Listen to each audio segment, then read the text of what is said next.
Números, começando hoje o livro de Números, capítulo 1. Vamos ler os primeiros versículos aí, pelo menos até o versículo 3, acredito eu. Vamos lá, tá aberto aí? Vamos lá. Números, capítulo 1, versículo 1 diz assim: O Senhor falou a Moisés na tenda do encontro, no deserto do Sinai, no primeiro dia do segundo mês do segundo ano, depois que os israelitas saíram do Egito. Ele disse: façam um recenseamento de toda a comunidade de Israel, pelos seus clãs e famílias, alistando todos os homens, um a um pelo nome. Você e Arão contarão todos os homens que possam servir no exército, de 20 anos para cima, organizados segundo as suas divisões.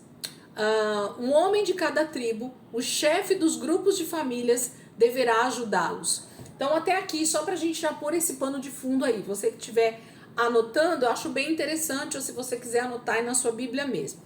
O livro de Números foi dado esse nome para ele em português por conta justamente disso que a gente vai começar a ler a partir de então, que é esse recenseamento que foi feito do povo de Israel. Só que o livro, no original, ele não tem esse nome, não é um livro de números. Israel não está interessado em falar sobre os números, sobre esse recenseamento. O que o livro vai tratar é sobre um Deus que realmente está falando com o seu povo, que está de alguma maneira se manifestando ao seu povo caminhando no deserto. E então o nome desse livro, no original, é B-A mesmo, Midbar, com D mudo, Midbar, B-A-M-I, D mudo, B-A-R, Midbar, no hebraico, ok? Que significa o quê? Exatamente o que eu acabei de falar. No deserto é o lugar da palavra. No deserto é o lugar da palavra. Então, a palavra Midbar vem de uma junção de duas palavras, que o primeiro versículo já vai mostrar aí para nós. Se você quiser circular as palavras e colocar, e você vai entender o título do livro, né? É justamente o início do livro, assim como aconteceu em Gênesis, assim como aconteceu em Êxodo, assim como aconteceu em Levítico. Eles pegam sempre o início das primeiras palavras do livro para dar um nome para o livro. Então, o livro de Números, no original, ele está justamente ligado a duas palavrinhas que estão no primeiro versículo. Então, volta lá para o texto bíblico, está escrito assim: o Senhor falou. Então, essa palavra falou aí, do primeiro versículo, é a palavra no hebraico dabar. Exatamente como eu falei, dabar. D-A-B-A-R, dabar. É a palavra falou em hebraico, ok? E aí a segunda palavra está logo em seguida. O Senhor falou a Moisés na tenda do encontro, no deserto. No deserto é Midbar, em hebraico, ok? Então, a palavra aí, no deserto, no original, é Midbar. Então, por isso que o nome do livro vai ficar Midbar. O Ba significa lugar, né? No lugar que Deus falou. Então, o deserto é esse lugar onde Deus fala. Então, por isso que esse livro, ele vai começar e ele vai ser intitulado em hebraico exatamente com esse início do primeiro versículo. O Senhor falou a Moisés na tenda do encontro, no deserto do Sinai. Então, o deserto vai ser a representação, ou o deserto vai ser o lugar aonde Deus vai falar. Aí, gente, eu só gostaria de relembrá-los exatamente o contexto, ou na verdade o significado dessa questão de deserto. Lembra que a gente falou quando a gente começou a falar sobre Êxodo, que o grande erro que a gente tem muitas vezes é de ouvir falar que deserto é um lugar de provação, deserto é um lugar de luta, deserto é um lugar de batalha, deserto é um lugar, né? Sempre tem a ver com um lugar de difícil situação, onde na verdade o texto bíblico fala coisas totalmente contrárias a isso. Desde que o Senhor liberta o seu povo do Egito, lá no início de Êxodo, do livro de Êxodo, ele vai falar que ele está chamando o seu povo para o deserto, aonde o seu povo fará uma festa para ele, aonde o seu povo celebrará festas para o Senhor. Então a gente já entendeu lá no livro de Êxodo, e eu só vou relembrar para vocês que é assim.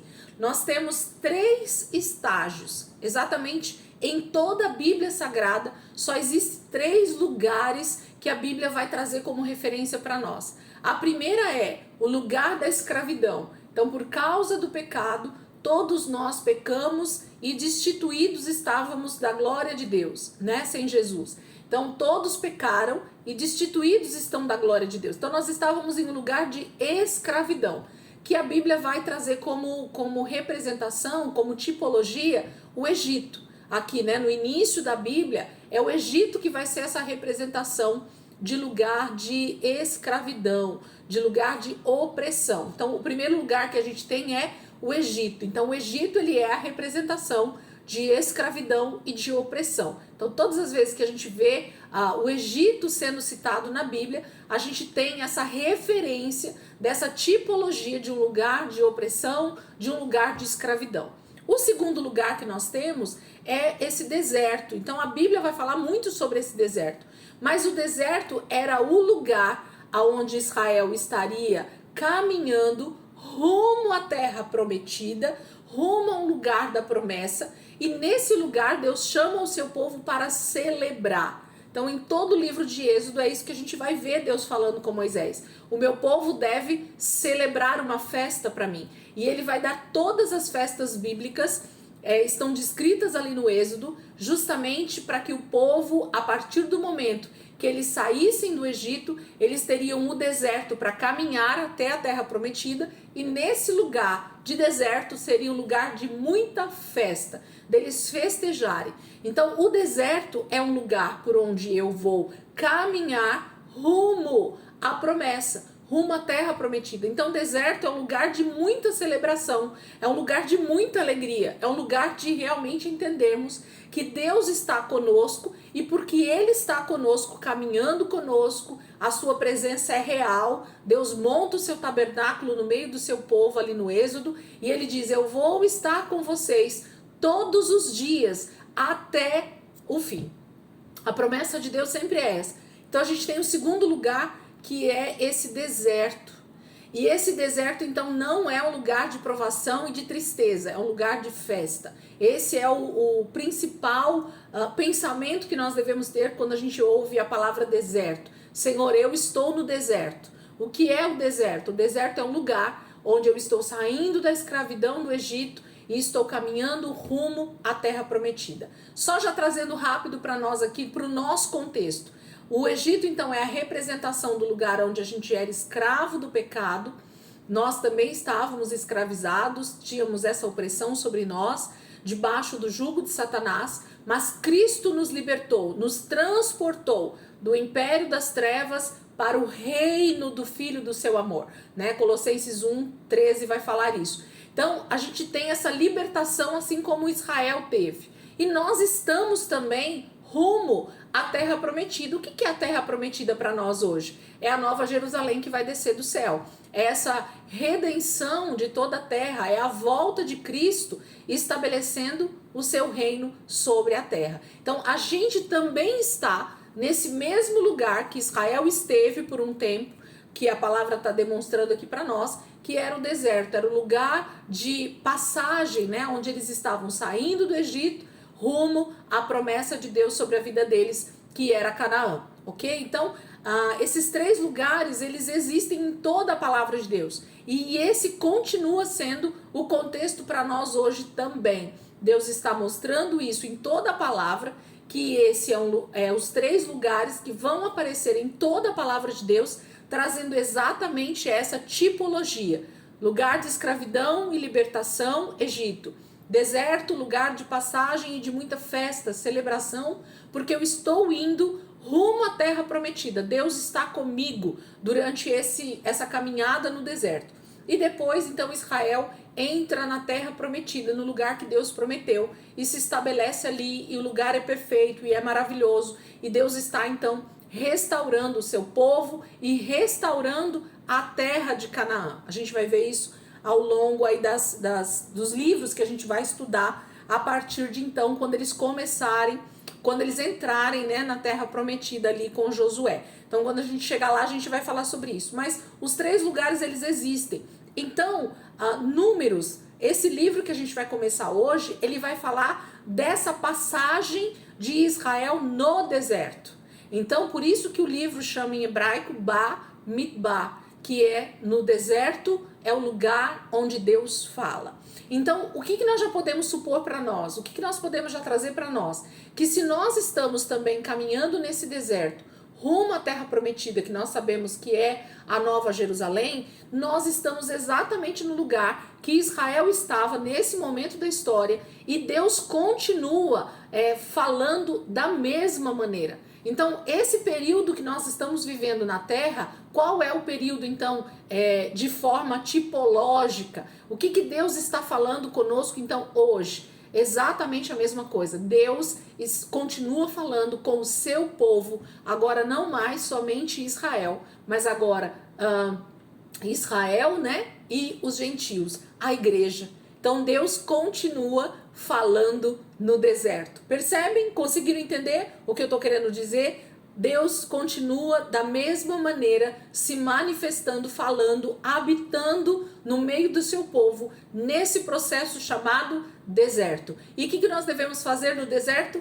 Celebrar, nos alegrar, porque Deus está nos levando para um lugar de redenção, de terra prometida, né? Um lugar onde tudo vai ser perfeito diante desse Deus. Então é a mesma coisa. Então o livro de Números, ele deveria ser o livro talvez mais lido e mais celebrado ou mais estudado para nós entendermos exatamente o que nós devemos fazer e o que nós não devemos fazer enquanto caminhamos no deserto. Israel vai mostrar para nós, através aqui do livro de Números, o que nós devemos fazer e o que nós não devemos fazer enquanto caminhamos no deserto. Essa vai ser uma caminhada nossa aqui durante os meses aqui que a gente vai passar no livro de Números, que eu tenho certeza que o Senhor vai nos ensinar muito onde é que nós estamos acertando e onde é que nós estamos errando como povo de Deus, como igreja do Senhor, como aqueles que também foram libertos, saíram da escravidão do pecado, estão indo rumo à Terra Prometida, essa nova Jerusalém. Nós temos o alvo que é estar com o Senhor na eternidade, mas será que nós não estamos cometendo os mesmos erros que Israel também cometeu enquanto caminhava no deserto? Essa já fica a pergunta aí para nós, e essa pergunta vai ser respondida. Se você quiser deixar essa pergunta aí, para que você vá colocando embaixo dela as respostas que nós vamos identificar no livro de Números, eu tenho certeza que você vai se assustar com o número de acertos e erros que Israel cometeu e que nós temos cometido também hoje, da mesma maneira, tá bom? Então, o primeiro versículo já fala isso aí para nós, que é o nome do livro. Então, o Senhor está falando com Moisés. O mais interessante aqui agora, eu quero que você repare a parte B do versículo 1. Olha só, eu preciso que você coloque essa data na sua anotação, ou então que você coloque aí na sua Bíblia para a gente poder identificar esse momento da história. Olha o que o texto está dizendo aqui para nós. Eu vou ler o versículo 1 inteiro novamente. O Senhor falou a Moisés na tenda do encontro, no deserto do Sinai, no primeiro dia. Então coloca aí, número 1, ou primeiro, né, o numeral 1, primeiro dia do segundo mês. Coloca aí, segundo mês, ou mês 2, você pode pôr na frente, do segundo ano. Então, ano 2, coloca em algarismo romano, ou ano, né, 2, tanto faz, só para você identificar aí. Então, no primeiro dia do segundo mês, do segundo ano, depois que os israelitas saíram do Egito. Então, Deus está falando aqui com Moisés numa data específica a respeito desse recenseamento. E não sei vocês, mas eu várias vezes tive essa impressão de que conforme a gente está lendo o Pentateuco, né, esses 5 primeiros livros da Bíblia, a gente pensa que já passou pelo menos uns 20 anos, sim ou não? Não parece? Que já passou um tempão? Parece que já, nossa, olha, Israel está um tempão andando, né? Eles já estão pecando, fazendo várias coisas. Eu quero te mostrar onde é que eles estão nesse momento da história.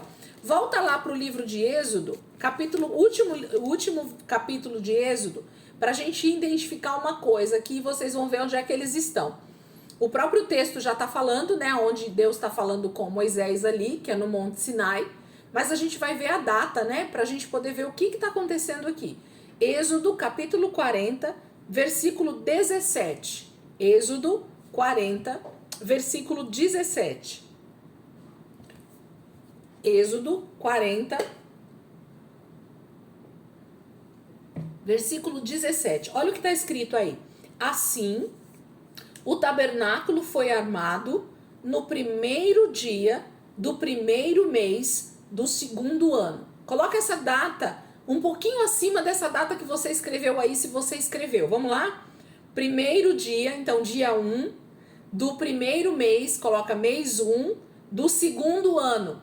Então o ano continua sendo o segundo. Então o tabernáculo foi finalizado exatamente um ano depois que eles saíram do Egito. Então aqui é o segundo ano. A data começou a contar no dia em que eles foram libertos do Egito. Lembra que Deus falou? Esse dia vai ser... Eu quero que vocês leiam comigo, só para vocês falarem. Elisângela, você está falando, mas eu não lembro desse versículo. Vamos ver? Êxodo 12, pega lá. Êxodo 12, segura a página aí onde nós estávamos, Números capítulo 1, segura Êxodo 40 e vai lá para Êxodo 12, versículo 1. Só para a gente confrontar essas datas, para a gente ver quanto tempo passou aqui e em que estágio então Israel está ali no livro de Números. Êxodo capítulo 12, versículo 1 está escrito assim, ó. O Senhor disse a Moisés e a Arão no Egito, este deverá ser o primeiro mês do ano para vocês. Então, o calendário judaico começa aqui. Exatamente aqui é o marco zero do calendário judaico. A partir daquele dia, daquele momento, Deus estava dando um calendário para o povo de Israel. Então, o calendário judaico que eles conhecem é esse aqui, que Deus institui nesse momento da saída do Egito. Então, esse aqui é o primeiro dia do primeiro ano, quando eles saem do Egito. Quando eles estão lá finalizando o tabernáculo, no pé do Monte Sinai, no capítulo 40 de Êxodo, eles estão ainda no segundo ano. Então, Deus está fazendo eles armarem o tabernáculo no primeiro dia do primeiro mês do segundo ano. Então, exatamente um ano depois, cravado, sem mais um dia, nem menos um dia, exatamente com um ano depois, Israel está montando o tabernáculo no Monte Sinai, no pé do Monte Sinai. Então, eu mandei até uma fotinha essa semana lá no grupo, mostrando a geografia, né, daquela região ali. Então, eles estão lá no pé do Monte Sinai, aonde o Senhor se manifestou para eles tiveram medo, lá em Êxodo 19, e aí aqui eles terminam então o tabernáculo, montam o tabernáculo e a glória de Deus se manifesta. Aí a gente estudou, gente, o livro de Levítico inteiro. Nós passamos aí acho que quase um ano, ou se não foi um ano, né? Foi perto disso. Então a gente estudou todo o livro de Levítico, em que o Senhor ensinou para o seu povo Israel como é que eles deveriam se comportar, como é que eles deveriam viver ali no deserto como comunidade, o que eles podiam fazer, o que eles não podiam. Bom, todo o livro de Levítico que a gente estudou, ele foi dado em alguns dias para Moisés. Não passaram nem meses em que o livro de Levítico foi passado para Moisés, e Moisés então passa esse livro para a tribo de Levi, para os sacerdotes e para os levitas. E para Israel, automaticamente, porque eles também ouviram toda a lei. Quando Deus está falando aqui com Moisés, iniciando o livro de Números, que a gente está vendo na nossa frente, exatamente o segundo ano, só que só passou 30 dias. Vamos voltar para o versículo 1 de novo, para vocês entenderem o que eu estou falando? E quem anotou vai entender agora melhor ainda. O Senhor falou a Moisés, na tenda do encontro, no deserto do Sinai. Então eles continuam ali no pé do Monte Sinai, no primeiro dia do segundo mês do segundo ano. Então só passou 30 dias desde o dia em que eles montaram o tabernáculo. Perceberam isso? Só se passou 30 dias que eles tinham acabado de montar o tabernáculo. Então tinha 30 dias que Deus agora estava se manifestando, estava habitando no meio do seu povo ali no deserto. Eles estavam parados ali ainda no deserto do Sinai, no Monte Sinai. Eles nem tinham andado, eles ficaram ali durante todo esse tempo. Basicamente 1 ano havia se passado, 1 ano e 1 mês já havia se passado, e eles estavam ali no pé do Monte Sinai, ok? Então esse é o período, esse é o pano de fundo para nós iniciarmos o livro de Números. Então não se passou muito tempo, passaram-se alguns dias entre a montagem do tabernáculo com o final do livro de Êxodo e Deus falando novamente com Moisés a respeito desse recenseamento. E no meio disso nós temos todo o livro de Levítico, que foi passado pelo Senhor a Moisés, e Moisés havia passado para a tribo de Levi e para os sacerdotes. Ok? Conseguiram se localizar aí no primeiro versículo? Façam um joinha aí para mim. Deu para entender o que eu falei? Ou eu falei muito rápido? Tudo certo? Ok. Então agora vamos para o versículo 2. Versículo 2 vai dizer assim: façam então um recenseamento de toda a comunidade de Israel pelos seus clãs e famílias, alistando todos os homens, um a um pelo nome.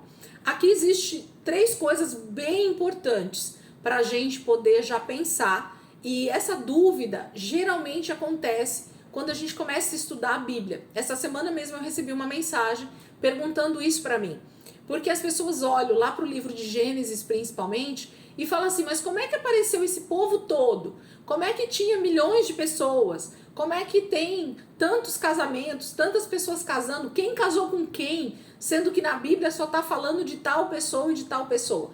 Porque a palavra de Deus, gente, Deus está centrado naquilo que realmente importa para o conhecimento bíblico. Não é que as mulheres não importam, não é que os outros filhos não importam. O que Deus está contando, o que Deus está deixando escrito para nós é o que realmente importa para que a gente entenda a linhagem, a cronologia, a genealogia até Cristo. Então você imagina se Deus fosse fazer um registro de todas as pessoas que nasceram desde Adão até os dias de hoje. Não existe livro que caberia isso. Seria impossível registrar tudo isso num livro, numa história. Então Deus está se concentrando em que Moisés escreva aquilo que realmente importa para que a gente possa entender a genealogia e a cronologia bíblica até Cristo, ou até o momento da volta de Cristo. Então tudo que está escrito na Bíblia tem a ver com a história que Deus está contando de uma redenção. Coloquem isso na cabeça de vocês. A Bíblia vai pôr um foco, ela vai colocar uma lente de aumento naquilo que realmente importa. Então Deus está pedindo para fazer um recenseamento. Eles precisavam fazer agora a contagem de todas as famílias, registrar essas famílias. Isso aqui nada mais é do que um grande cartório que está acontecendo no meio do deserto. E Deus precisava registrar tudo isso para que isso não se perdesse ao longo da história, para que não se perdesse a essência dessas famílias que foram libertas do Egito, ou melhor, das 12 tribos de Israel que a gente viu lá em Êxodo, que Deus vai formar através de Abraão, Isaac e Jacó. E dessas 12 tribos, a gente sabe que cada tribo tem a sua missão como israelita, cada uma das tribos. E da tribo de Judá viria Jesus, a tribo de Levi se torna essa tribo sacerdotal, e todas as outras tribos, Jacó libera uma bênção sobre cada um dos seus filhos, e elas são extremamente importantes. Só que Deus vai registrar os primogênitos e os homens, né? Então, A grande questão aqui desse recenseamento era registrar todas as pessoas, mas o foco da palavra de Deus vai estar naquilo que Deus deixou escrito. É Deus que está falando aqui com Moisés. Faça um recenseamento de toda a comunidade de Israel. Então era para contar todo mundo. Só que aí Deus faz uma restrição para registrar na Bíblia, na palavra, para que nós pudéssemos estar lendo hoje. Aí ele diz assim: pelos seus clãs. O que são clãs? Nada mais do que as tribos, né? Do que as famílias reunidas, são chamadas de clãs na Bíblia, ok? Pelos seus clãs e famílias, alistando todos os homens. Então, se você quiser circular aí a palavra homens, alistando todos os homens, um a um, pelo nome. Então, tinha que ter esse alistamento de todos os homens, de cada família, de cada clã, principalmente os primogênitos, mas os homens todos vão ser contados. Mas não era simplesmente para contar aqui na Bíblia todos os homens, desde bebê, não. Aí Deus coloca mais uma restrição para ficar mais fácil da gente entender aqui no texto bíblico. Aí ele vai dizer assim, ó, versículo 3: você e Arão, então Moisés e Arão, contarão todos os homens que possam servir no exército. Então agora Deus está não somente fazendo o recenseamento, ele vai querer saber o nome de todo mundo que está ali no deserto. Então eram todos que iam ser contados. Mas ele diz: Moisés e Arão, concentrem nos homens, e não somente nos homens, mas naqueles que podem servir no exército. E aí o texto vai falar a partir de que idade esses homens então deveriam ser contados e registrados aqui na Bíblia. Todos os homens que possam servir no exército de 20 anos para cima. Se você quiser grifar ou se você quiser circular, esse de 20 anos para cima, ele é importante e ele vai aparecer em outros textos, e isso faz a diferença para a gente entender o que Deus está fazendo e que idade Deus chama esses homens e por que nessas idades. Não é por acaso, existe aí uma idade padrão na mentalidade de Deus, no que Deus está fazendo na terra, no sentido de maturidade, no sentido de uma idade própria, para que esse homem esteja apto para ser listado, para ser colocado no exército. Então os homens principalmente deveriam ser contados, né, um a um, e aqueles que pudessem servir no exército, de 20 anos para cima, organizados segundo as suas divisões. Gente, Deus é tão minucioso e ele é tão detalhista, e às vezes a gente acha que a gente deve fazer as coisas para o Senhor de qualquer forma, quando na verdade não. Nós precisamos ser também coerentes com essa maneira detalhista de Deus trabalhar. Deus está fazendo algo tão perfeito, tão maravilhoso. Deus está produzindo, né, uma história tão perfeita e maravilhosa, fazendo com que as coisas sejam feitas da melhor forma possível. Nós precisamos olhar para isso com beleza, com esmero, né? Deus tem prazer em coisas com grandes detalhes, ele coloca isso na sua palavra. Aí ele vai dizer então que esses homens vão ser contados de 20 anos para cima. Um homem de cada tribo, o chefe dos grupos de famílias, deverá ajudá-los. Então, Moisés e Arão, como a gente sabe que é muito trabalho que vocês vão ter, porque vocês vão ter que contar todos os homens de 20 anos para cima, e vocês vão ter que fazer esse registro, essa contagem, e isso vai ser registrado em tábuas, né, de argila. Eles teriam que registrar esses nomes para que eu e você pudéssemos ler esses nomes hoje aqui na Bíblia, nesse papel que está na sua frente. Moisés escreveu isso em tabuletas, em tabuinhas de argila, provavelmente, ou em pedras que eram lapidadas, né, que eram talhadas. Gente, imagina o trabalho que isso deu. E mesmo assim, esses homens estavam ali dispostos a obedecer aquilo que Deus estava falando para que a história fosse escrita, para que Deus pudesse deixar isso registrado para nós. Para mim, esses detalhes, eles fazem toda a diferença no contexto e para eu entender o que Deus está fazendo na história. Então, Deus vai pedir para eles separarem, para ajudá-los, os chefes das tribos. Então, nada mais é do que o principal ancião de cada uma das 12 tribos seria esse ajudante de Moisés e Arão.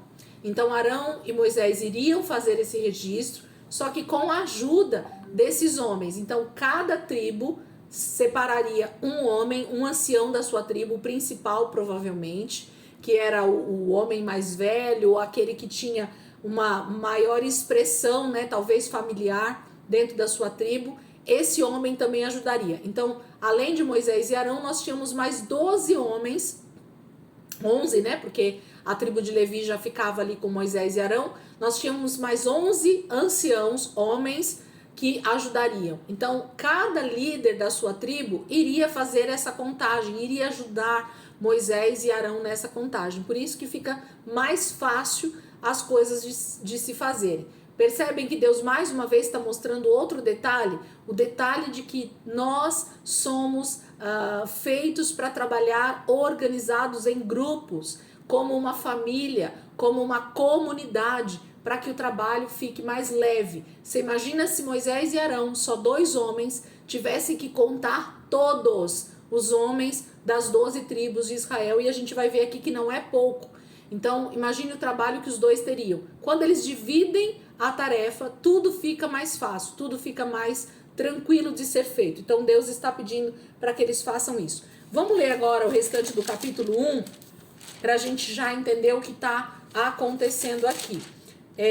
Vocês vão ter que ter um pouquinho de paciência na leitura, mas eu quero que vocês acompanhem aí o texto bíblico. Quem me conhece há mais tempo sabe que eu dou muita importância para a genealogia, para essas contagens, porque isso faz toda a diferença quando nós vamos estudar a palavra. Quando você vai ler o texto bíblico, talvez pular um texto desse, tudo bem. Agora, quando você vai estudar a palavra, se você corta, se você pula esses textos, você com certeza vai perder uma essência daquilo que Deus está ensinando para o seu povo, tá bom? Então, não pula não, presta atenção. E se você chamar a tua atenção alguma coisa aí, pode chamar que a gente vai conversando aqui, tá bom? Então, vamos lá para o versículo 5. Capítulo 1, a partir do versículo 5, e eu vou até o final, tá bom? Então, segura aí na cadeira e a gente vai comentar depois, então. Versículo 5 em diante diz assim: Estes são os nomes dos homens que os ajudarão.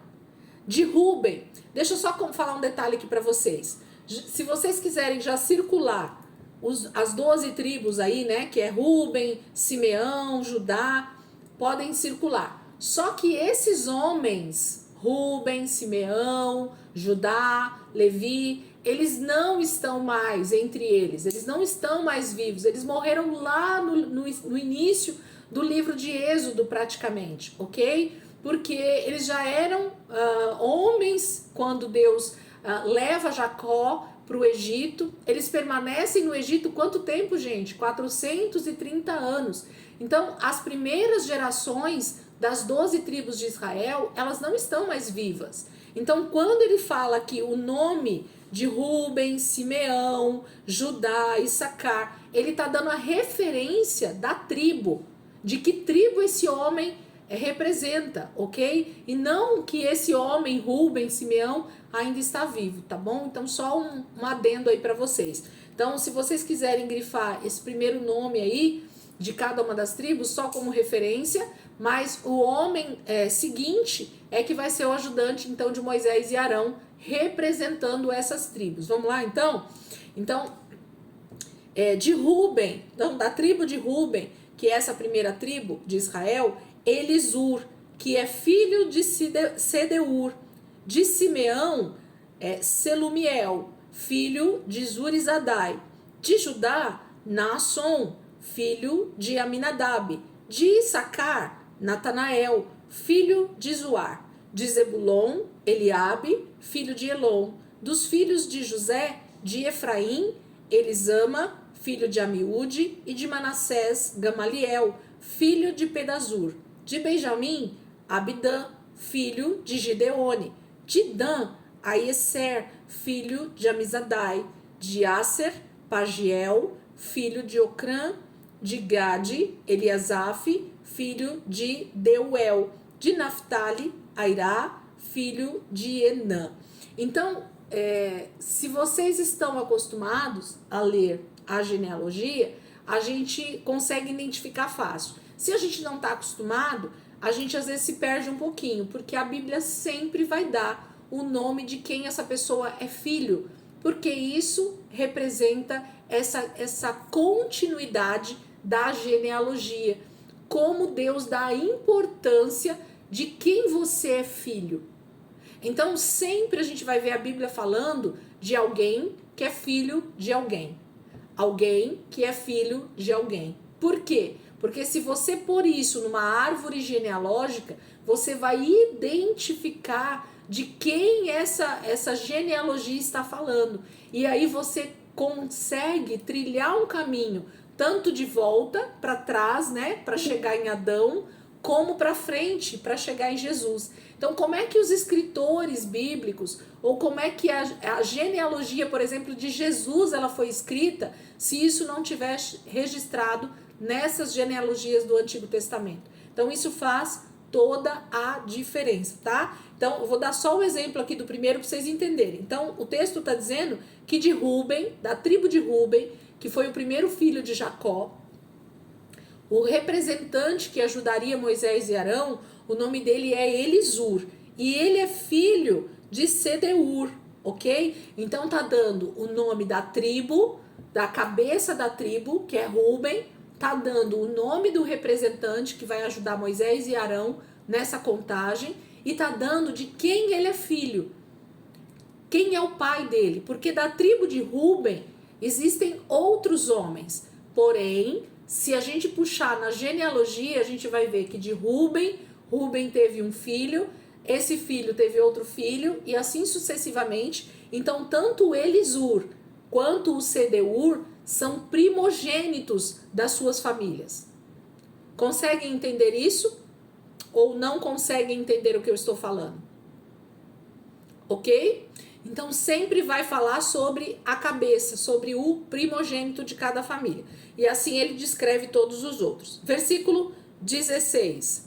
Diz assim: foram esses os escolhidos da comunidade, líderes das tribos dos seus antepassados, chefes dos clãs de Israel. Moisés e Arão reuniram os homens nomeados e convocaram toda a comunidade no primeiro dia do segundo mês. Tá vendo que tá aparecendo a data aí de novo? Os homens de 20 anos para cima inscreveram-se conforme os seus clãs e as suas famílias, um a um, pelo nome, conforme o Senhor tinha ordenado a Moisés. E assim ele os contou no deserto do Sinai, na seguinte ordem. Então eles continuam no deserto do Sinai, lá no Monte Sinai, e ele então vai fazer esse recenseamento, essa contagem, e os registros então estão aqui, estão feitos aqui. Versículo 20. Dos descendentes de Rúben, o filho mais velho de Israel, vai falar os nomes dos homens. Todos os homens de 20 anos para cima que podiam servir no exército foram relacionados, cada um pelo seu nome, de acordo com os registros de seus clãs e famílias. O número da tribo de Rúben foi 46.500 homens. Gente, fala para mim, bacana escrever 46.500 nomes? O que vocês acham? Isso é só dos homens de 20 anos para cima. Não está sendo alistado ou contado crianças abaixo, né? Ou adolescentes e jovens abaixo de 20 anos. Nem mulheres e nem os idosos, provavelmente, porque eles não tinham condições de ir para o exército.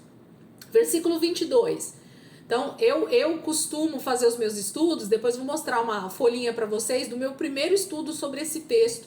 Eu ia colocando Rúben, 46.500 na frente. E depois eu fiz a soma, o texto vai mostrar para nós a soma, mas eu gostava de ver isso em números, tá? Escrito no meu papel, no meu caderno. Então, quem quiser anotar, versículo 22.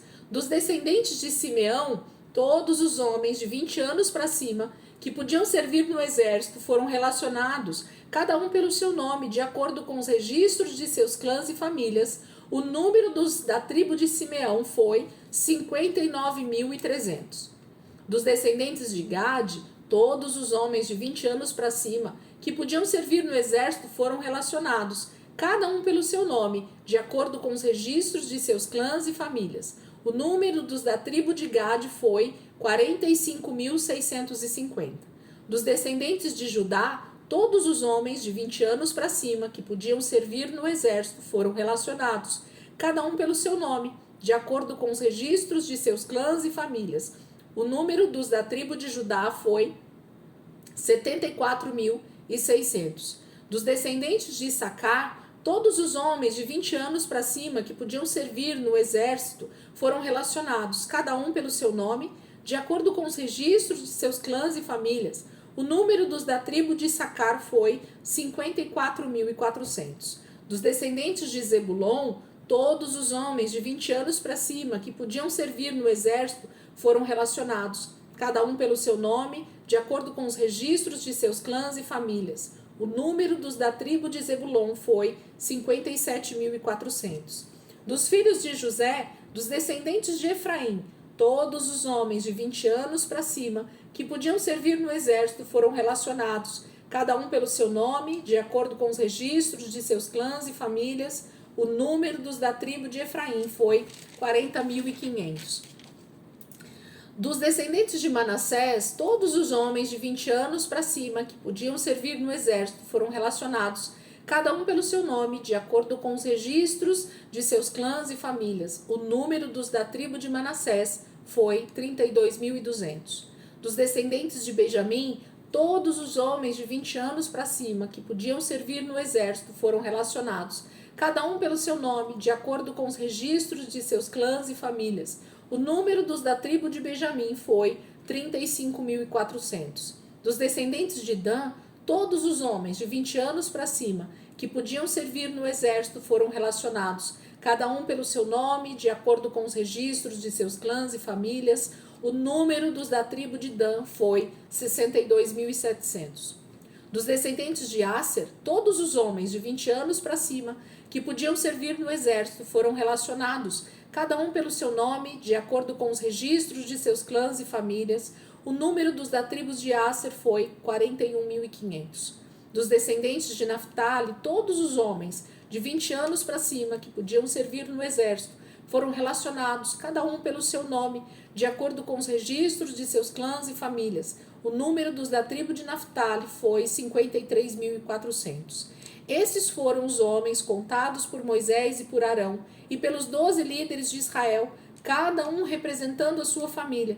Todos os israelitas de 20 anos para cima que podiam servir no exército foram contados, de acordo com as suas famílias, e o total foi de 603.550 homens. Então aqui a gente tem a relação exata de quantos homens foram contados, alistados, registrados nesse momento desse recenseamento por Moisés e Arão e por esses 12 líderes de Israel, que contaram todas as 12 tribos que estavam ali no pé do Monte Sinai. Esse foi o primeiro recenseamento que Israel faz, contando a quantidade de homens de 20 anos para cima que estavam ali com eles.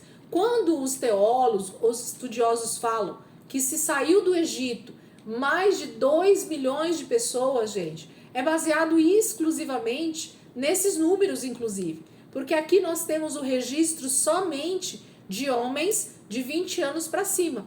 Então imagine a quantidade de mulheres, a quantidade de crianças, a quantidade de idosos, a quantidade de homens que saíram, porque o texto vai dizer que não saíram só israelitas do Egito quando eles saem.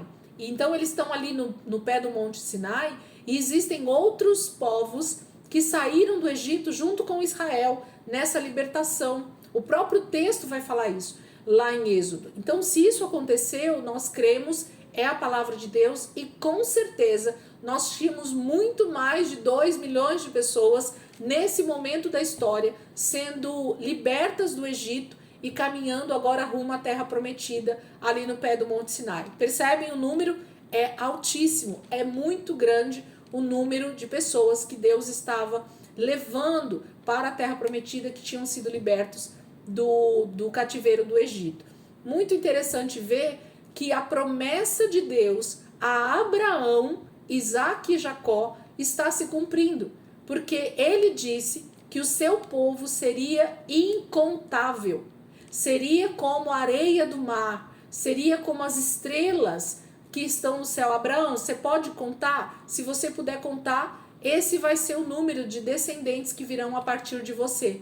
E olha como Deus cumpre essa palavra através desses relatos que o livro de Números traz para nós. Aqui só é de 20 anos para cima, e esses homens não estão contando as filhas, mulheres, né, e tudo mais que a gente falou aqui. Então percebe, o número é imenso, é incontável realmente a multidão que está ali diante de Moisés, caminhando, né, nesse deserto rumo à terra prometida. Versículo 47 até o final.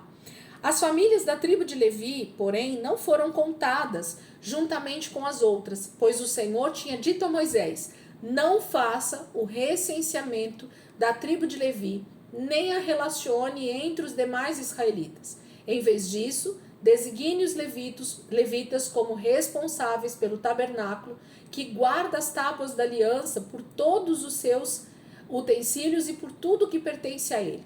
Eles transportarão o tabernáculo e todos os seus utensílios, cuidarão dele e acamparão ao seu redor.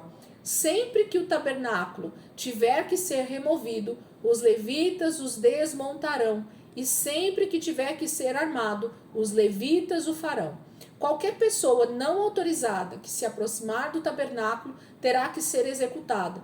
Os israelitas armarão as suas tendas organizados segundo as suas divisões, cada um em seu próprio acampamento e junto às suas bandeiras. Os levitas, porém, armarão as suas tendas ao redor do tabernáculo que guarda as tábuas da aliança, para que a ira divina não caia sobre a comunidade de Israel. Os levitas terão a responsabilidade de cuidar do tabernáculo que guarda as tábuas da aliança. Os israelitas fizeram tudo exatamente como o Senhor tinha ordenado a Moisés. Aqui tem um dado muito importante para nós, que vai começar a fazer toda a diferença a partir desse momento. Então, eles acabaram de armar o tabernáculo, lembra? No primeiro mês do segundo ano, então só tem 30 dias. E Deus então faz esse recenseamento para Israel, separando já o número de homens para o exército. Então Deus já sabe que vai existir uma grande batalha a partir desse momento, pela conquista de Canaã, com os inimigos de Deus. Então esses homens já estão sendo alistados nesse grande exército, chamado Exército de Israel, e Deus está dizendo que a tribo de Levi não deve ser contada nesse momento.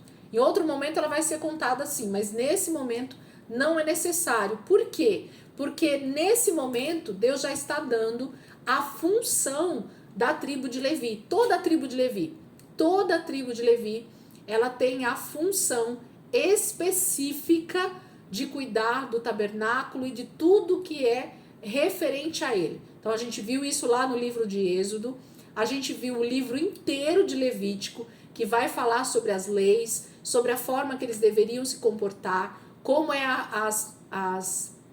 os rituais de pureza. Então tudo que a gente estudou no livro de Levítico faz sentido, porque a tribo de Levi, ela está sendo literalmente separada totalmente para o cuidado do tabernáculo. Isso fala dos homens, tá, gente? Lembra que Deus está contando os homens das outras tribos? Então, a resposta de Deus aqui a respeito de não contar a tribo de Levi também tem a ver com os homens, tá? Foram os homens da tribo de Levi que não foram contados. Eles não foram alistados nesse momento, porque o que Deus está fazendo é separando os homens para o exército. Deus queria saber com quantos homens ele contava nesse momento para o exército de Israel.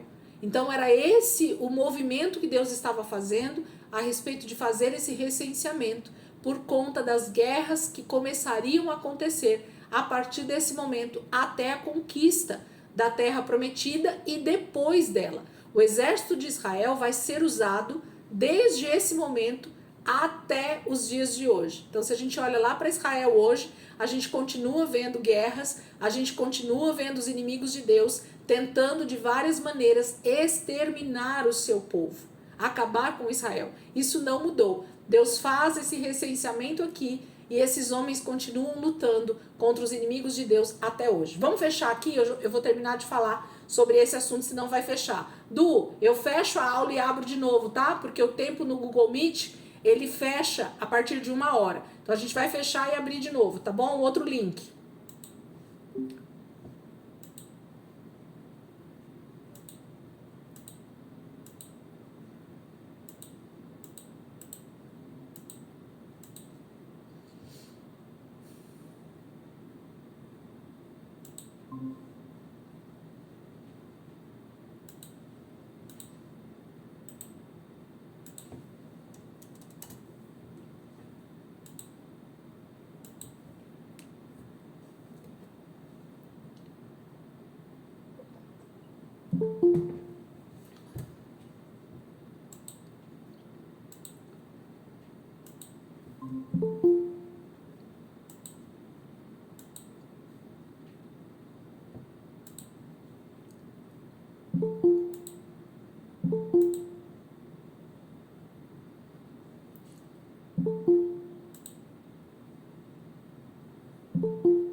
Nem lembro qual o número de pessoas que a gente estava, mas acredito que está todo mundo aí.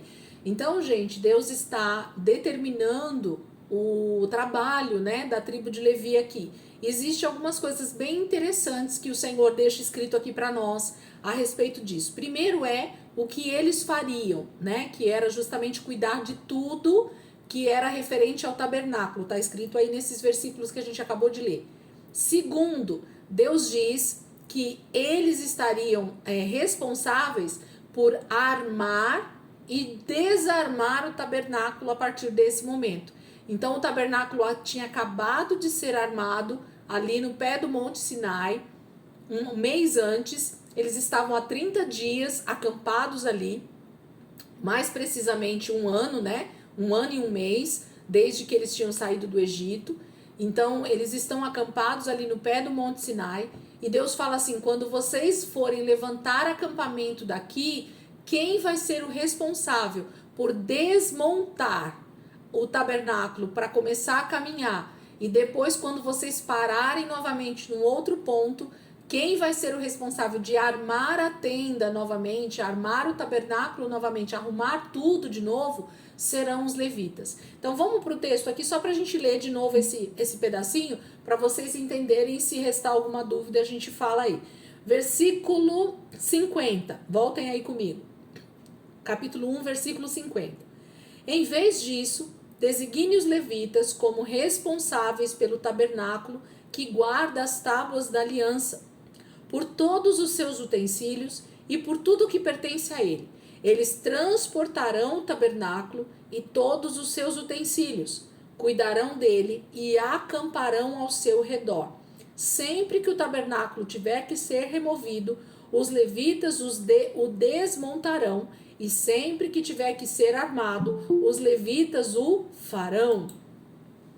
Qualquer pessoa não autorizada que se aproximar do tabernáculo terá que ser executada. Os israelitas armarão as suas tendas organizadas segundo as suas divisões, cada um em seu próprio acampamento e junto à sua bandeira.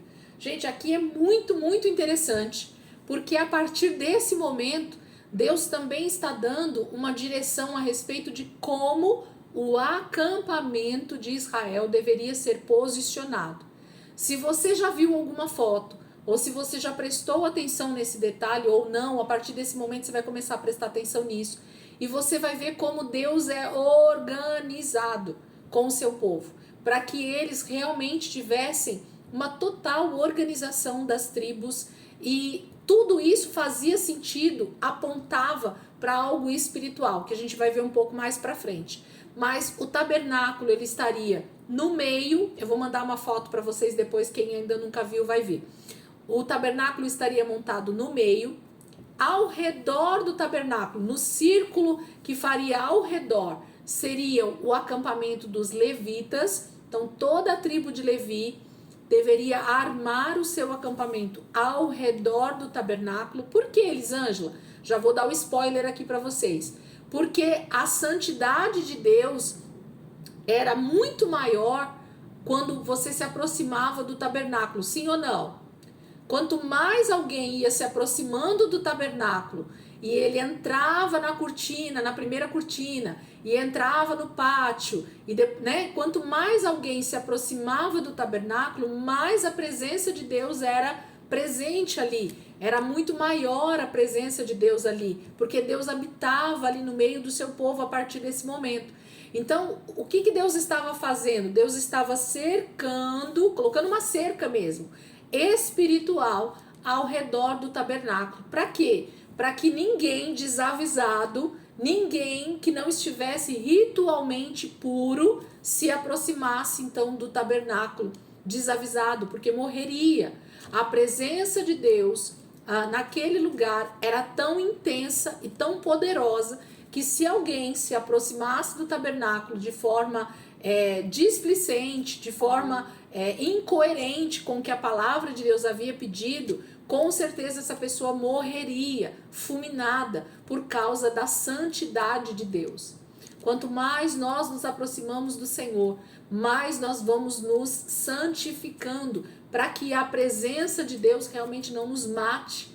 A gente sabe que Deus é santo e nós precisamos a cada dia nos santificar para isso. Então Deus coloca o tabernáculo no centro, a tribo de Levi ao redor, fazendo essa grande cerca ao redor do tabernáculo. Nós vamos ver isso depois na foto. E o acampamento das 12 tribos de Israel ficariam ao redor desse tabernáculo. 3 tribos de um lado, a norte, sul, leste e oeste. Nós vamos ver nessa fotinho e depois a gente vai ver Deus falando sobre essa divisão. Então tudo deveria ser organizado agora a partir do tabernáculo no centro. O centro do acampamento de Israel é o tabernáculo e ao redor dele estão todas as outras tribos. E essas tribos, elas são então esse grande exército que Deus está contando nesse momento. E esse exército vai ser a proteção, inclusive, tanto do povo quanto do próprio tabernáculo. Eles guardariam a presença de Deus. Olha que coisa poderosa, gente. Se você quiser anotar isso, nós guardamos a presença de Deus. Nós somos esses guardiões do Espírito Santo que habita dentro de nós.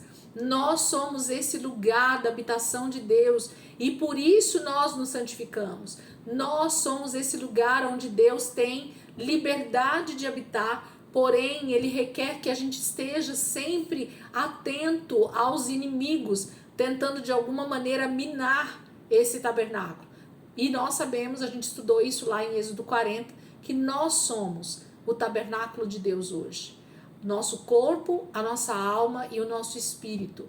É esse lugar que as setas malignas, elas são atacadas, né? Elas são investidas sobre a nossa vida para que realmente o lugar da habitação de Deus seja então, seja de alguma maneira invadido, seja atacado, seja destruído.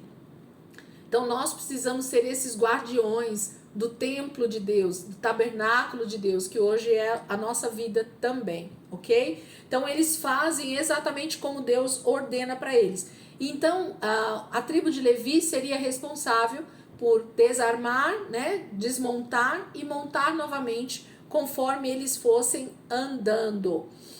Uma outra coisa que eu acho bem interessante nesse texto aqui, que eu quero ressaltar aqui com vocês, ele fala assim, ó: eles transportarão sempre que o tabernáculo tiver que ser removido, qualquer pessoa não autorizada. Lá em cima, que veio, peraí, os levitas responsáveis pelo tabernáculo, guardas estavam por todos os utensílios, tudo, eles transportarão o tabernáculo todo, cuidarão dele e acamparão ao seu redor.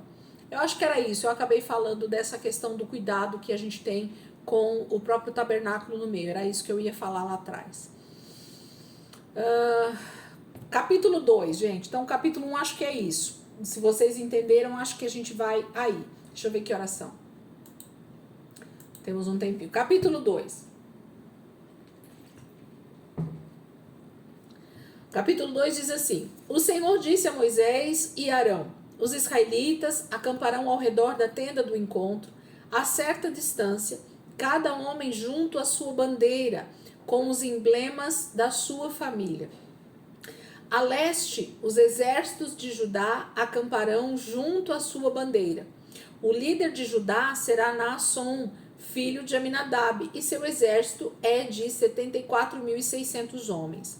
A tribo de Issacar acampará ao lado de Judá. O líder de Issacar será Natanael, filho de Zuar. Seu exército é de 54.400 homens. A tribo de Zebulon virá em seguida. O líder de Zebulon será Eliabe, filho de Elon, e seu exército é de 57.400 homens. O número total dos homens recenseados do acampamento de Judá, de acordo com seus exércitos, foi 186.400. Esses marcharão primeiro. Então, já começa a mostrar como vai ser, né, esse acampamento. Versículo 10. Ao sul estarão os exércitos do acampamento de Ruben, junto à sua bandeira. O líder de Ruben será Elisur, filho de Sedeur. Seu exército é de 46.500 homens. A tribo de Simeão acampará ao lado de Ruben. O líder de Simeão será Selumiel, filho de Zurizadai. Seu exército é de 59.300 homens. A tribo de Gade virá em seguida. O líder de Gade será Eliasaf, filho de Deuel. Seu exército é de 45.650 homens. O número total dos homens recenseados do acampamento de Ruben, de acordo com seus exércitos, foi 151.450. Esses marcharão em segundo lugar. Em seguida, os levitas marcharão, levando a tenda do encontro no meio dos outros acampamentos, na mesma ordem em que acamparem, cada um em seu próprio lugar, junto à sua bandeira. A oeste estarão os exércitos do acampamento de Efraim, junto à sua bandeira. O líder de Efraim será Elisama, filho de Amiúde. O seu exército é de 40.500 homens. A tribo de Manassés acampará ao lado de Efraim. O líder de Manassés será Gamaliel, filho de Pedazur. Seu exército é de 32.200 homens. A tribo de Benjamim virá em seguida. O líder de Benjamim será Abidã, filho de Gideone. Seu exército é de 35.400 homens. O número total dos homens recenseados do acampamento de Efraim, de acordo com seus exércitos, foi 108.100. Esses marcharão em terceiro lugar. Ao norte estarão os exércitos do acampamento de Dan, junto à sua bandeira. O líder de Dan será Ieser, filho de Amizadai. Seu exército é de 62.700 homens. A tribo de Aser acampará ao lado de Dan. O líder de Aser será Pagiel, filho de Ocrã.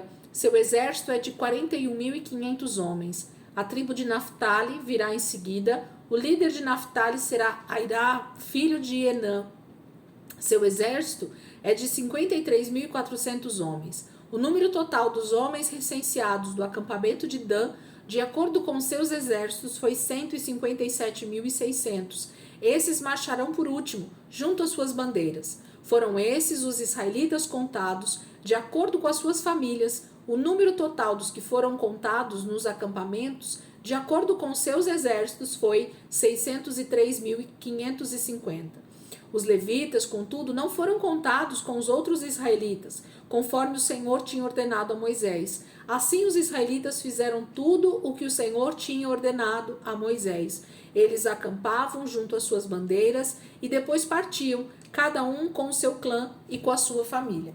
O que está importante aqui no capítulo 2, gente? Algo muito importante, muito, e que vai começar a ser a regra de acampamento de Israel a partir desse momento. Se você já prestou atenção aí na leitura, ele vai dar 4 posições: norte, sul, leste e oeste. Então, eu não sou boa nisso, mas se você gosta de desenhar, e depois eu vou mandar a foto para vocês, vocês vão entender perfeitamente aí, tá? Mas se você gosta e estiver anotando, faz aí leste, sul, norte, sul, leste, oeste, que você vai ver o que está acontecendo. O primeiro grupo, ele fala que vai estar a leste, e ele vai dividir 3 tribos para cada lado, tá bom? Então, o líder da tribo que vai se acampar a leste vai ser a tribo de Judá. Então, a cabeça, o principal, que vai estar a leste, liderando as 3 tribos que vão estar a leste, é Judá. E Judá vai ser o cabeça do exército, literalmente. Por isso que Jesus, ele é tido como o leão da tribo de Judá. Primeiro, porque ele vem da linhagem de Judá. Segundo, que Judá é colocado, então, como esse principal exército que vai à frente sempre que eles forem sair em marcha, sempre que eles forem andar com o acampamento, é a tribo de Judá que vai na frente, sempre. Isso vai ser uma regra para Israel caminhar pelo deserto até chegar à terra prometida. Esse capítulo 2 de Números é muito importante para a gente ver esse detalhe que se torna algo extremamente lindo de se ver, como eles vão seguir à risca isso e como o acampamento fica guardado, seguro, e eles sabem quando eles precisam andar, quando eles precisam caminhar, quem sai primeiro, quem sai segundo, quem sai terceiro, quem sai por último. E como o tabernáculo e os levitas, eles vão ficar no meio desses exércitos. Eles vão estar sempre com o respaldo dos exércitos ao redor. Eu acho isso maravilhoso, não sei você, mas eu acho. Então, a leste vai estar a tribo de Judá, acampada com a tribo de Asser, de Issacar, perdão, no versículo 5, e depois com a tribo de Zebulon. Então, o primeiro trio a leste vai ser Judá, Issacar e Zebulon. No desenho que eu vou mandar para vocês está perfeitinho, tá? Então não vai ter dificuldade. Então vai estar Judá primeiro, depois Issacar segundo e depois Zebulon terceiro. Essa vai ser o primeiro trio que vai estar a leste do tabernáculo. Depois ele vai falar aqui no final, ó, no versículo 9, o número total desses 3 exércitos que vai ser encabeçado por Judá é de 186.400 homens. E esses marcharão primeiro, o final do versículo 9. Se você quiser circular aí para você ver esse detalhe, circula que fica bem interessante. Versículo 9 do capítulo 2, ó. O número total dos homens recenseados do acampamento de Judá, porque Judá é a cabeça, de acordo com seus exércitos, foi 186.400. E esses marcharão primeiro. Então, sempre que Israel for marchar, caminhar pelo deserto ou estar em batalha, quem é o principal exército que vai estar na frente? Judá, Issacar e Zebulon, ok? Esses vão ser os que vão estar primeiro. Depois ele vai dizer que o segundo grupo, que vai estar ao sul, eles vão ser o exército que vai encabeçar Ruben, né? Ruben vai ser a cabeça desse segundo grupo. E eles vão estar com Simeão e com Gade. Então, o segundo grupo vai ser Ruben como cabeça, depois Simeão, segundo, e depois Gade, o terceiro. Eles vão ser o segundo grupo a andar. Então, depois que Judá sair, que a tribo de Issacar sair, depois que a tribo de Zebulon caminhar, aí a tribo de Ruben começa a marchar. Esse segundo grupo que vai estar ao sul começa a andar. Pensa que coisa linda, gente, esse povo saindo. Vocês já viram aqueles desfiles de 7 de setembro com a galera caminhando em fila, bonitinho? Deveria ser algo muito parecido com isso. Extremamente organizado, para que não houvesse bagunça, né? Para que eles conseguissem se organizar e caminhar. Então, o segundo grupo vai ser esse. Está lá no versículo 16. Que o número total dos recenseados do acampamento de Ruben, que é o cabeça, de acordo com seus exércitos, foi 151.450. Esses marcharão em segundo lugar. Depois vem o terceiro grupo. Terceiro não. Aí depois vem o versículo 17. Olha o que eu falei para vocês. Leiam aí comigo. Versículo 17. Em seguida, depois que Judá, o grupo de Judá sair em primeiro lugar, e depois o grupo de Ruben sair, quem sai são os levitas. Olha aí, a tribo de Levi toda. Em seguida, os levitas marcharão, levando a tenda do encontro no meio dos outros acampamentos, na mesma ordem em que acamparem, cada um em seu próprio lugar e junto à sua bandeira. Olha que lindo, gente. Então, 2 grupos já saem encabeçando esse exército, E aí no meio desses dois grupos agora vai os levitas com a tenda, com o tabernáculo, com os utensílios. Lembra que é tudo de ouro, gente? Muita coisa de ouro. Quando você tá com um tesouro na sua mão, você coloca ele na frente. Quando você anda com a sua bolsa, você anda com ela à vontade para alguém já roubar? Não, você tenta de alguma maneira guardar aquilo, né? Porque é algo precioso que está com você. E nesse caso os levitas iam então no meio desse grupo de exército para que eles fossem guardados, para que ninguém saqueasse, para que ninguém roubasse o tabernáculo e nenhum dos seus utensílios. Versículo 18. Aí ele vai falar do outro grupo que agora vai a oeste. Esse grupo, quem vai encabeçar é Efraim. Então, quem vai estar na cabeça desse terceiro grupo vai ser Efraim lá a oeste. Quem vai estar com ele? Vai ser Manassés e vai ser Benjamim. Então, esse grupo de 3 aí que vai estar a oeste, ele vai ser encabeçado por Efraim. Versículo 24. O número total dos homens recenseados do acampamento de Efraim, de acordo com seus exércitos, foi 108.100. Esses marcharão em terceiro lugar. Então, depois que o primeiro grupo caminhar, o segundo grupo caminhar, os levitas se levantarem com o tabernáculo caminhando, aí o grupo de Efraim, junto com Manassés e Benjamim, começam a caminhar em seguida, dando aí o respaldo, inclusive, para o próprio tabernáculo. Então, depois que o tabernáculo, o grupo de levitas caminha, vem esse grupo atrás, dando retaguarda, né? Depois, o último grupo, que é o grupo que vai estar ao norte, é o grupo que vai ser encabeçado por Dan.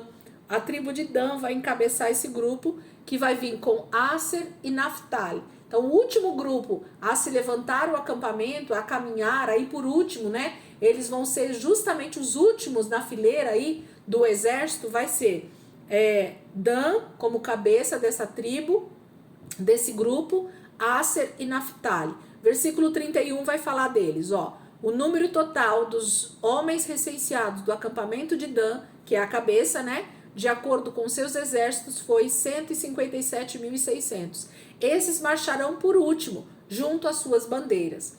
E aí, ele vai falar sobre esse recenseamento no versículo 32, dando o total de novo. Vai falar que os levitas não foram contados. E a partir desse momento, então, eles têm todo essa organização do próprio acampamento. Quando eles param o acampamento em algum lugar, a partir de agora, essa é a forma que eles vão acampar. E quando eles precisam caminhar, quando eles precisam avançar rumo à terra prometida, é dessa maneira que eles vão andar. O primeiro grupo, primeiro encabeçado por Judá, depois o segundo grupo encabeçado por Ruben, o terceiro grupo encabeçado por Efraim e por último, o último grupo encabeçado por Dan. E no meio de tudo isso vai estar a tribo de Levi com os levitas, com todos os levitas e com o tabernáculo e todos os seus utensílios carregando eles, ok?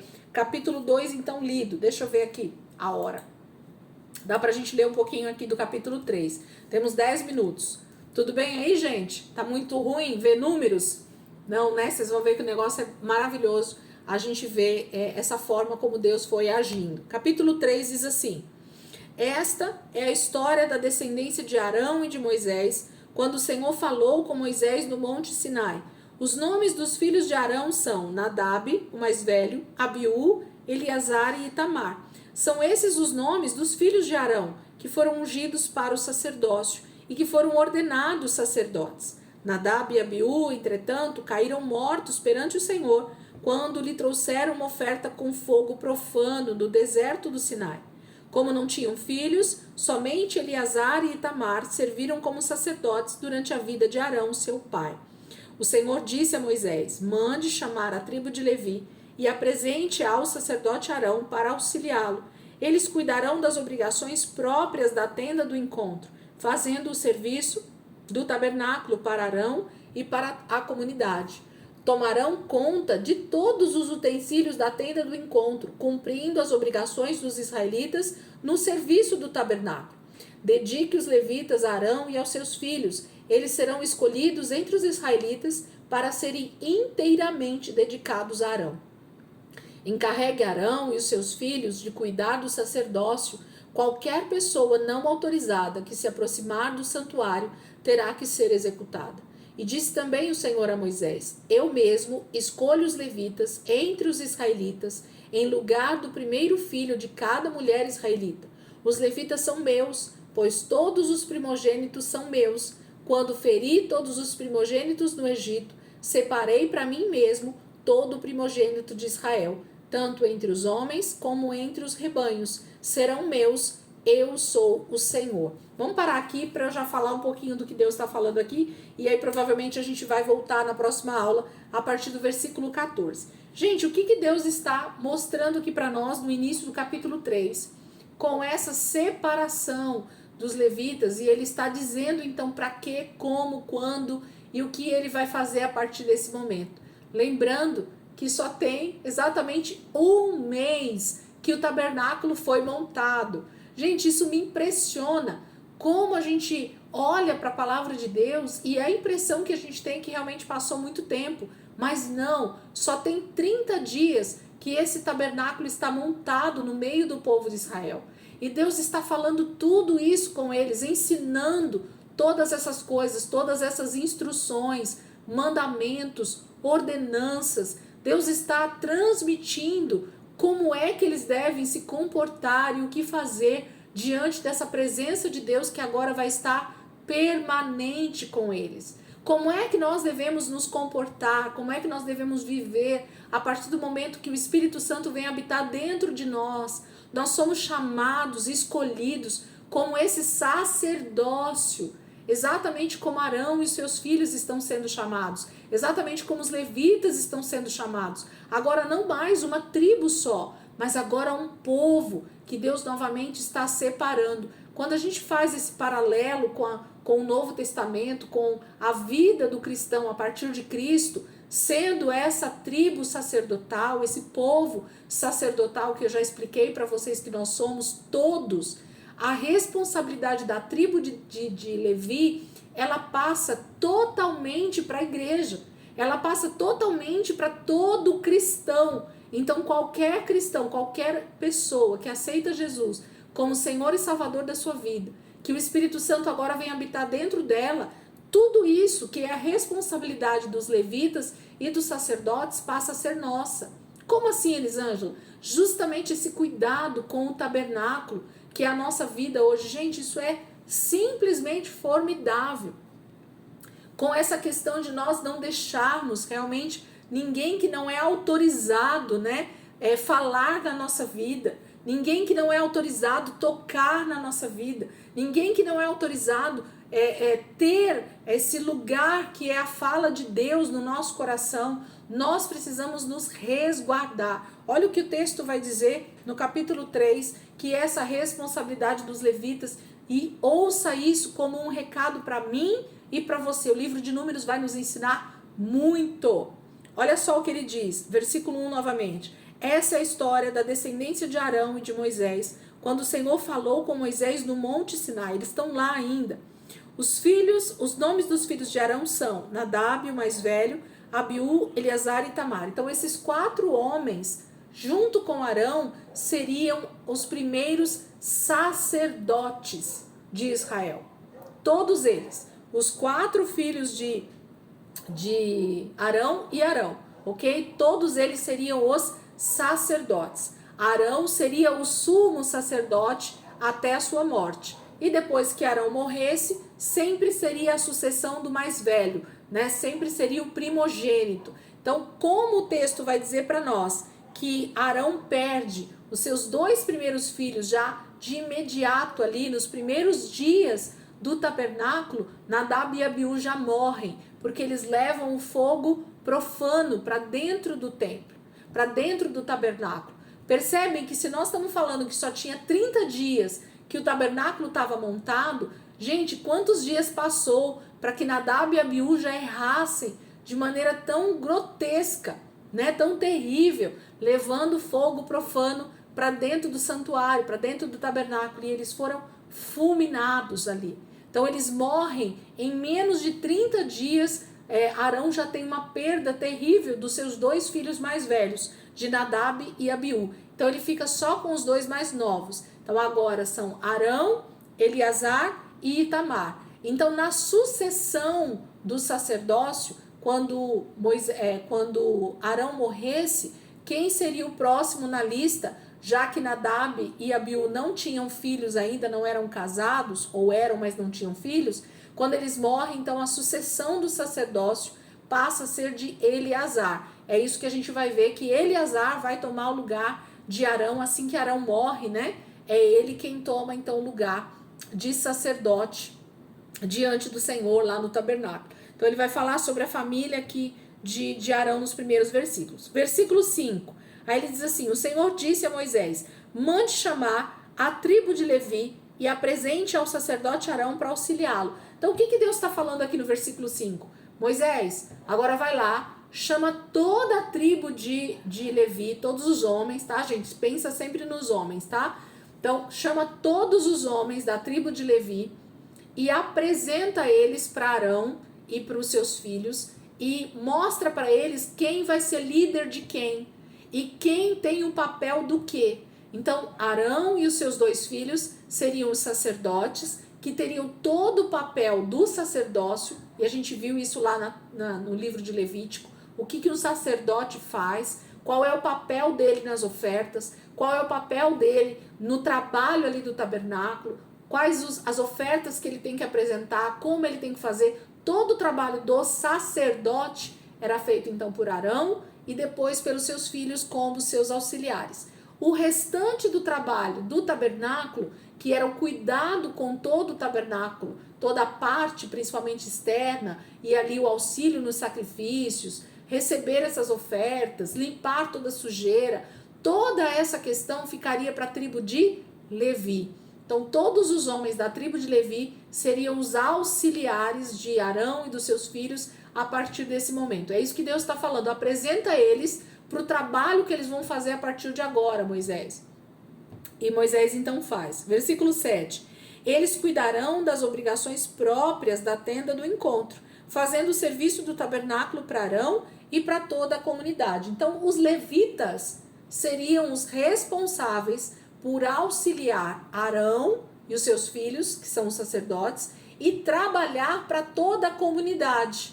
Porque tudo que o povo de Israel trouxesse como oferta, trouxesse como dádiva, como oferta pelo pecado, como oferta pela culpa, como oferta de comunhão, tudo que eles trouxessem até o tabernáculo, seria a tribo de Levi que seria responsável por cuidar, por levar para o sacerdote, por limpar a sujeira depois do sacrifício, por carregar a tenda, por fazer todo o trabalho. Aqui eu vou abrir um parênteses, gente, para a gente terminar a aula.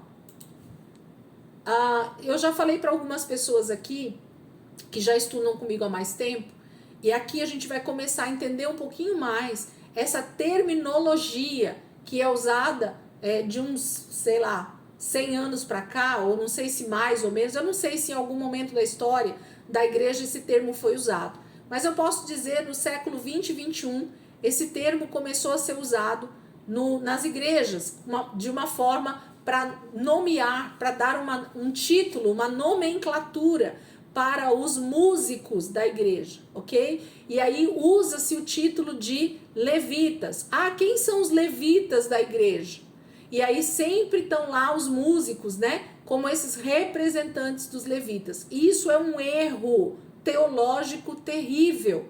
Por quê? Porque os músicos não são os levitas da igreja. Eles estão inclusos na tribo de Levi, porque a tribo de Levi era responsável por todo o trabalho do tabernáculo.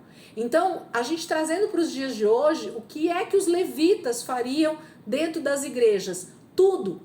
Cuidar do estacionamento, fazer o papel da diaconia, visitar um doente, limpar a igreja, tudo que é concernente à igreja, a cuidar do templo, a cuidar das coisas de Deus, a fazer o trabalho para a comunidade, para as pessoas que estão ao nosso redor, seria o trabalho dos levitas. Então isso está totalmente errado, mas isso foi criado por alguém lá atrás, sei lá quantos anos atrás, deram esse nome aí para os músicos, porque acham que por causa do templo de Salomão, que Davi vai separar os músicos para a música, então eles falam que essa é a responsabilidade da tribo de Levi. E não, a tribo de Levi, ela começa a ser responsável a partir de Números capítulo 3, de todo o trabalho concernente ao tabernáculo.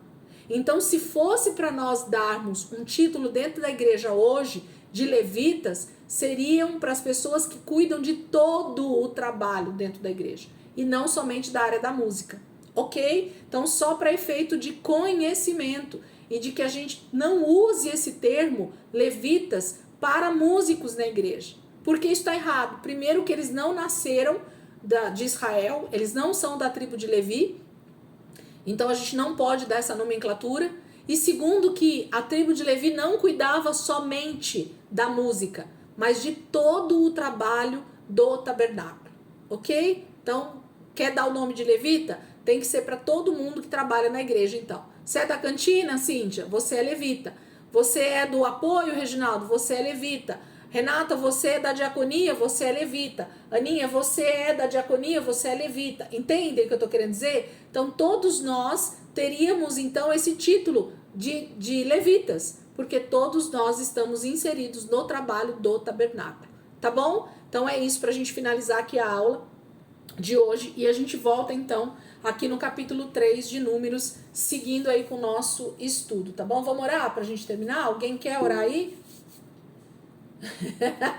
Não, nós todos, somos sacerdotes. Por isso que eu falo que a tribo de Levi já não existe mais, né? Nós todos somos sacerdotes. Na verdade, a terminologia levitas hoje, ela nem deveria ser usada para ninguém, porque na verdade hoje nós somos todos sacerdotes, literalmente. Então o trabalho e a responsabilidade do sacerdote é o trabalho e a nossa responsabilidade como cristão hoje.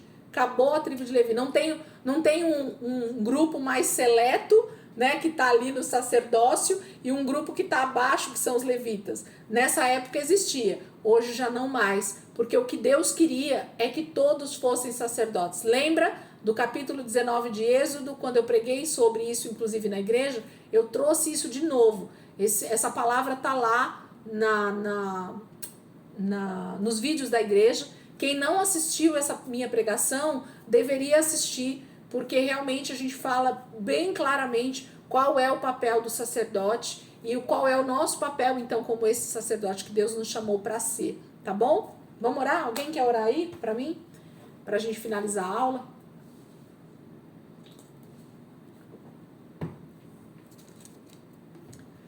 Podemos orar, então? Fica todo mundo quietinho, né? Pai, nós queremos te agradecer por mais essa aula, Senhor. Como é maravilhoso, Jesus, olhar para as Escrituras e ver como o Senhor tem zelo, como o Senhor tem cuidado, como o Senhor tem organização, como o Senhor cria todas as coisas para ter ordem e não para ter um caos. Quando nós olhamos, Pai, para o teu povo, fazendo as coisas de maneira desordenada, fazendo as coisas de maneira caótica, fazendo as coisas de qualquer maneira, nós sabemos que isso não vem do Pai das luzes, isso não vem do Senhor, porque o Senhor, tudo que o Senhor faz tem ordem, tudo que o Senhor faz tem beleza, tudo que o Senhor faz tem alegria no fazer, tudo que o Senhor nos chama para fazer, como homens e mulheres que estão prontos a servir o seu reino, Pai, é com ordem e decência. Pai, muito obrigada, Senhor, por essa palavra, muito obrigado por esse início do livro de Números, e nós sabemos que no deserto, nesse período em que nós estamos passando da nossa vida rumo a Canaã celestial, o Senhor tem nos chamado para celebrar, o Senhor tem nos chamado para falar conosco no deserto, o Senhor tem prazer em falar com o seu povo no deserto, o Senhor tem prazer em estar no meio do seu povo no deserto. E esse é o lugar que nós estamos hoje. Senhor, que essa palavra se torne um rema no nosso espírito, que nós possamos entender em que lugar nós estamos nesse momento da história e que nós estamos caminhando rumo à eternidade com o Senhor. E por isso nós devemos nos alegrar. Não há tristeza, não há, Senhor, um momento sequer que o Senhor nos chame para lamentar, mas nós devemos nos alegrar, porque o Senhor nos salvou, porque o Senhor nos resgatou, porque o Senhor já nos colocou no seu reino, Pai. Nós já estamos habitando nesse lugar de que o Senhor é rei sobre todas as coisas, sobre toda a terra. E nós estamos aqui como esses embaixadores desse reino, Pai, para cumprirmos o propósito do Senhor nessa terra, que é alcançar vidas, que é levar mais pessoas a te conhecer como Senhor e Salvador. Obrigada, Jesus, por essa aula. Obrigada pelos meus irmãos. Obrigada por esse momento que o Senhor tem nos dado. Nós te amamos, Jesus. Nós amamos a tua presença e amamos a tua palavra. Ela é, Senhor, realmente aquilo que nos impulsiona, Senhor, a caminharmos firmes, alicerçados em Jesus. Obrigada, Senhor. Amém. Amém, queridos. Glória